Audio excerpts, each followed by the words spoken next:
Tonight on The Roast, the Australian Sports Commission holds athletes accountable for their funding, the RSL divorces the RSL, and luxury fashion labels buy up crocodile farms. Because if there's one thing that screams the height of fashion, it's Crocs.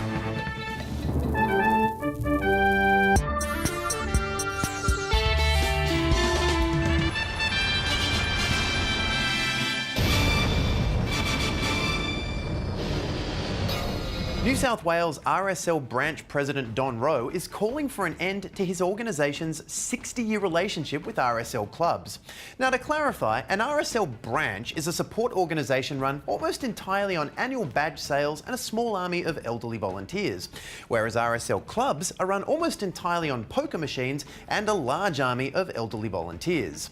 And now Mr Rowe wants to pull the retired servicemen, or RS, out of RSLs, because in his view the clubs have tarnished the RSL name. The clubs have become the thong wearers of the RSL, the offensive singlet, the guy who signed in as Butt McPooperton. And thanks to Butt and his kind, RSL branch members now make up less than 5% of the RSL club's membership.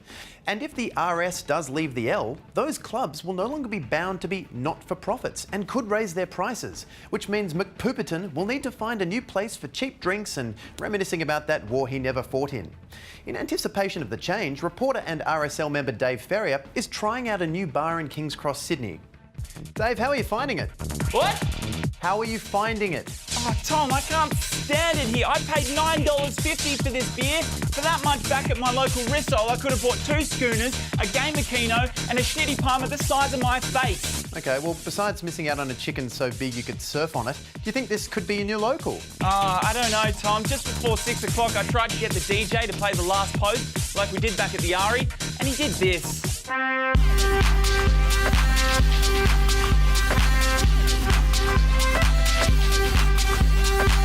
I tried telling him how disrespectful it was, but then phones started shooting all over the dance floor. I was swept away in a sea of suds and dickheads. I tried screaming for help, but no one could hear me over thrift shop. And you know what the worst part was? I paid $25 just to get in. I want to go back to the Ari, Tom. Okay, but Don Rowe says the RSL branches aren't receiving money from the clubs and that only 5% of RSL club members are even from RSL branches. Which means what? That RSL clubs are now mainly filled with non-veterans and they're not supporting the RSL branches. My grandfather didn't fight in World War II, so that I'd have to pay $9.50 for a beer. No, he didn't. Exactly. Yeah. What's your point? Dave Ferrier there, a reason why national service really should be mandatory. Next up tonight, the Australian Sports Commission has announced $120 million of new funding allocations for Australian sports over the next 12 months. And whilst some sports like sailing, canoeing and water polo received funding increases, not everyone walked away a winner, especially those sports where athletes have not recently walked away a winner. Several of Australia's most prestigious sports have paid a financial price for their below-par performance at the London Olympics. Well, except for golf, where below-par performances are the reason for a substantial funding boost. Now, not surprisingly, swimming was the biggest loser, coming in the wake of 2 scathing reports that highlighted toxic problems in the culture of the Australian swimming team. Most importantly, the culture of not swimming fast enough. Interestingly, in order to receive the new funding, agreements signed with the various Australian sports require them to demonstrate how they would achieve their targets. So, appearing before the Sports Commission, athletes said they'd run faster, shooters said they'd shoot straighter, and gymnasts said they'd gym harder. Hey, he stuck that landing, but he's British, so it doesn't count. Now, the majority of the new funding is intended for sports to deliver on so-called winning-edge high-performance targets, which require Australia to finish in the top 5 at the Olympics and Paralympics, top 15 at the Winter Olympics, and win the Commonwealth Games. A requirement that basically would have been like Screen Australia funding the Kings of Mykonos on the condition it had to win an Oscar. And to find out how our athletes are responding to this new kind of pressure, we're joined now by sports enthusiast Clark Richards. Clark. Oh, I'm sorry, Tom. I couldn't hear you. I was eating my daily chocolate bar. Right.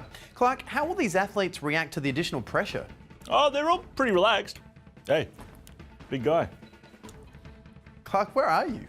I'm at the AIS, Tom. I've decided to become a professional swimmer. But you're a professional reporter and you're unfit and you can't swim. Doesn't matter. Swimming Australia has signed a contract with the Australian Sports Commission. That's legally binding, Tom. A guaranteed win. So, I've already started to build my trophy cabinet. I know which vitamin I'm going to endorse, and I'm practicing my samba for Dancing with the Stars Series 13. Okay, but what about the swimmers who can swim and are therefore better swimmers than you? Oh, they can't outswim contract law, Tom. Ryan Lochte might be standing on that starting block raring to go, but he knows that if he beats me, that's in breach of my contract and makes him an accessory to crime. Lochte couldn't handle time, Tom. There are no pills in prison. Right, well, aside from contracts that aren't legally binding anywhere, there must be other ways we can improve our sporting results. For the latest in sports science, we cross now to technology reporter Nick Richardson. Nick, what can Australia do to get better results? We need to breed super athletes, Tom. Sure, we can push our runners to their physical limits, but that's just making regular people run as fast as they can run.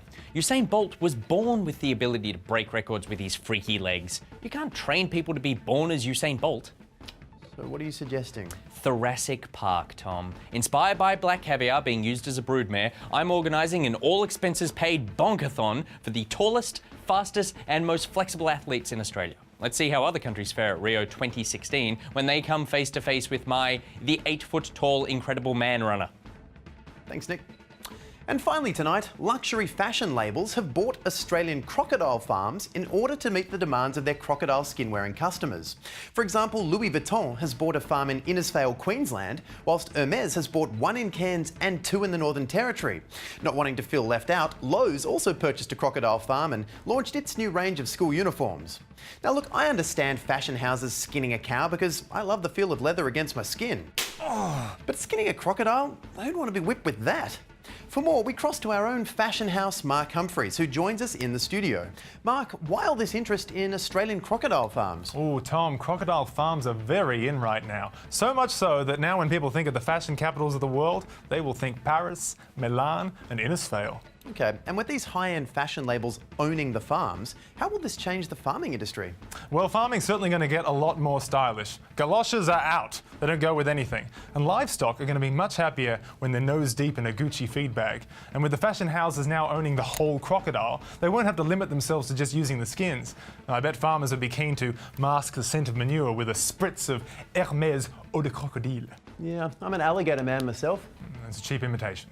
Mark, obviously farmers are doing it pretty tough at the moment. Aren't there concerns local crocodile farmers could lose their ability to set prices? True, but if these high-end fashionistas are in town for the crocodiles, it might be a chance for our farmers to flog them some of our other ready-to-wear produce. Like what, a hat made from milk?